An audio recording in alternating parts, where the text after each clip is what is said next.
जुड़वा बहनें। हाथ की 5 उंगली तो सेम होती नहीं, तो 2 बहनें एक जैसे कैसे हो सकती हैं? लेकिन क्या हो कि एक बहन के कर्म दूसरे को भोगने पड़े। जा सीमा, अपनी बुआ के लिए फ्रिज से जरा मिठाई ले आ। नहीं नहीं भाभी, इसकी कोई जरूरत नहीं है। वैसे भी बाहर का खाना खाकर मोटी हो रही हूँ मैं। अरे कैसे जरूरत नहीं है, तुम इतने दिनों बाद मिलने आई हो। और वैसे भी फिक्र मत करो, मैंने वो मिठाई अपने हाथों से बनाई है, घर पर ही बनाई है। बुआ नमस्ते, ये लीजिए मिठाई। अरे भाभी, ये दोनों तो कितनी बड़ी हो गई हैं, शादी के लायक। आप बोलो तो इनके लिए कोई अच्छा लड़का ढूंढूं? बुआ, आप जब भी यहाँ आती है आपकी सुई केवल शादी पे ही अटकी रहती है। हाँ हाँ, क्यों नहीं दीदी। सीमा, और मिठाइयाँ नहीं लाई? माँ, वो बाकी की खत्म हो गई है। अरे किसने करी खत्म? तू तो कभी अपने मुंह से अपना नाम लेगी नहीं, लेकिन मुझे पता है कि ये रीमा की हरकत होगी। न जाने कब सुधरेगी ये लड़की। भाभी अब रहने दो ना, बच्ची है। आप तो जानती ही हो, रीमा थोड़ा चंचल है, शरारती है। इसी बात का तो मुझे सबसे ज्यादा डर लगता है कि कहीं इसकी शरारतें सीमा पे भारी ना पड़ जाए। माँ, आप ऐसे ही परेशान हो रही हो, ऐसा कुछ नहीं होगा। हाँ भाभी, सीमा सही कह रही है।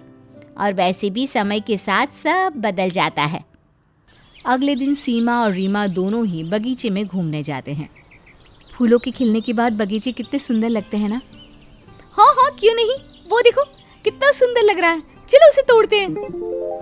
नहीं नहीं, ये तुम क्या कर रही हो? अगर तुम उसे तोड़ोगी तो फूल मुरझा जाएगा। और वैसे भी ये हमारा बगीचा नहीं है, सुमन काकी का है। उसको पता लग गया ना तो तुम्हारी खैर नहीं। अरे कोई बात नहीं, तुम ऐसा करो, तुम यहाँ से हट जाओ, क्योंकि तुम डरपोक हो, मैं खुद ही तोड़ लूंगी। अरे नहीं रीमा, माँ डांटेगी। पर रीमा सुनती नहीं और बगीचे से फूल तोड़कर घर ले आती है। शाम को सुमन काकी और पड़ोस की औरतें घर आती है। विमला बहन, बाहर निकलो। अरे क्या हुआ सुमन बहन, इतनी जोर जोर से क्यों चिल्ला रही हो? अरे चिल्लाऊं नहीं तो क्या करूं? तुम्हारी बेटियों को मैंने अपने बगीचे में आने की इजाजत दे दी, इन्होंने तो मेरे बगीचे से फूल तोड़ना शुरू कर दिए। ये क्या बोल रही हो तुम?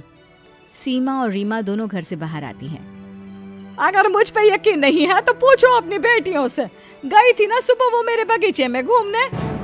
हाँ, मैंने भी इन्हें बगीचे में घूमते हुए देखा, जब सुबह मैं दूध लेने जा रही थी। क्या तुम दोनों बगीचे गई थी? हाँ माँ, हम बगीचे गए थे, लेकिन सुन लिया ना बहन, ये बगीचे गई थी, इनके अलावा और किसने फूल तोड़ा होगा? माफ करना सुमन बहन, बच्ची है, माफ कर दीजिए, आगे से ऐसा नहीं होगा। तुम कह रही हो इसीलिए मैं इसे माफ कर देती हूँ। आगे से मेरी इजाजत के बिना बगीचे मत जाना, ठीक है सीमा? जी ठीक है काकी। सुमन काकी और बाकी के लोग वहां से चले जाते हैं। अब तुम दोनों बताओ सच सच, किसने बगीचे से फूल तोड़े? माँ, ये सच है कि हम दोनों बगीचे में गए थे, पर फूल मैंने नहीं तोड़ा, फूल रीमा ने तोड़ा था। माँ, मैंने फूल जानबूझकर नहीं तोड़ा, वो टूट गया। जो भी हुआ, लेकिन मेरी एक बात ध्यान से सुन लो, आगे से तुम दोनों बगीचे नहीं जाओगी, ठीक है? ठीक है माँ। कुछ दिनों बाद। रीमा, सीमा, जल्दी से तैयार हो जाओ, लड़के वाले पहुंचते ही होंगे। माँ, सारा काम हो गया है, और तो कुछ नहीं करना ना? अरे पर तू अभी तक तैयार नहीं हुई, जा तैयार हो जा, लड़के वाले तुझे ही तो देखने आ रहे हैं। ये सब छोड़ और जल्दी से तैयार होकर आ। माँ, मैं तो तैयार हो गई। तो जा अपनी बहन को सुंदर सा तैयार कर, ताकि लड़का उसे देखता ही रह जाए। थोड़ी देर बाद लड़के वाले घर पहुंचते हैं और रीमा और सीमा भी वहां आते हैं। यह है मेरी बेटी सीमा, जिसके लिए हमने रिश्ते की बात की थी, और यह है मेरी दूसरी बेटी रीमा। आपकी दोनों बेटियां बहुत सुंदर हैं। जुड़वा है क्या? हाँ जी, जुड़वा ही है दोनों। तभी दोनों में काफी अंतर नहीं है। मुझे लगता है एक बार लड़का और लड़की को अकेले में बात करके देख लेना चाहिए। सीमा और लड़का दोनों अकेले में बात करते हैं और दोनों एक दूसरे को पसंद भी कर लेते हैं। दोनों का रिश्ता पक्का हो जाता है। बधाई हो, अब हम जल्दी रिश्तेदार बनने वाले हैं। अब चलते हैं, सगाई की तारीख पक्की होते ही बता देंगे। हाँ हाँ, क्यों नहीं। लड़के वाले चले जाते हैं। मैं नहीं बता सकती सीमा कि मैं कितनी खुश हूँ। इतना अच्छा रिश्ता मुश्किल से मिलता है। तेरे लिए मुझे इतना अच्छा लग रहा है ना। सीमा, तुझे सच्ची में पसंद है ना लड़का?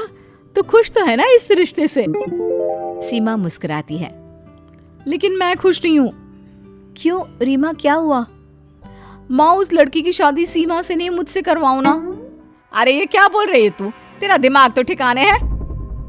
क्यों माँ, मेरी उम्र भी तो शादी लायक है और मुझे भी वो लड़का पसंद है। अच्छा घर, पैसा, नौकरी सब है उसके पास। अरे वो रिश्ता तेरी बड़ी बहन सीमा के लिए आया था। अब जब रिश्ता पक्का होने जा रहा है तभी भी तू अपनी हरकतों से बाज नहीं आ रही। माँ, मैं कुछ नहीं जानती। मुझे लड़का पसंद है और मैं उसी से शादी करना चाहती हूँ। लड़का और तेरी बहन दोनों ने एक दूसरे को पसंद कर लिया है। चुप रह। माँ, अगर उसकी शादी होगी तो मुझसे। मैं कुछ नहीं जानती। आप उन्हें कैसे भी करके मनाओ। और सीमा का क्या है, उसके लिए तो और भी अच्छे रिश्ते आ जाएंगे। ये बात तुमने पहले क्यों नहीं कही? अब हम उनसे क्या बोलेंगे? तू शादी के लिए मना कर देना। लड़का मुझे खुद हाँ बोल देगा। तू पागल तो नहीं हो गई? माँ, अगर आपने ऐसा नहीं कराना तो मैं खाना नहीं खाऊंगी। अगले दिन माँ लड़के वालों से बात करती है, पर लड़के वाले नहीं मानते और रिश्ता तोड़ देते हैं। और इसका पता आस पड़ोस में लगता है तो लोग बातें करने लगते हैं। ये सब इस लड़की के पागलपन की वजह से हुआ। देख लिया, हो गया तेरा रिश्ता, पड़ गई तेरे कलेजे को ठंडक। मुझे नहीं पता था कि तुम मेरे साथ ऐसा कुछ करेगी। बचपना समझकर तेरी हर गलती को माफ किया और तूने उसके बदले में मेरे साथ क्या किया। अब लोग मेरे बारे में तरह तरह की बातें बना रहे हैं। मुझे नहीं पता था कि ये बात इतनी आगे बढ़ जाएगी और वो रिश्ता ही तोड़ देंगे। अरे तुझे तो कुछ नहीं पता होता। अब तुझे खुशी मिल गई होगी ना अपनी ही बहन की जिंदगी बर्बाद करके। अगर तेरी गलतियों पे तुझे मारा होता ना तो आज मेरे साथ ये ना होता। मुझे माफ कर दे सीमा। तेरी माफी मांगने से ये लोग सीमा के बारे में बातें करना छोड़ देंगे क्या? इतना अच्छा रिश्ता तेरी वजह से हाथ से निकल गया और बदनामी अलग से। अब न जाने कब आएगा उसके लिए कोई अच्छा रिश्ता।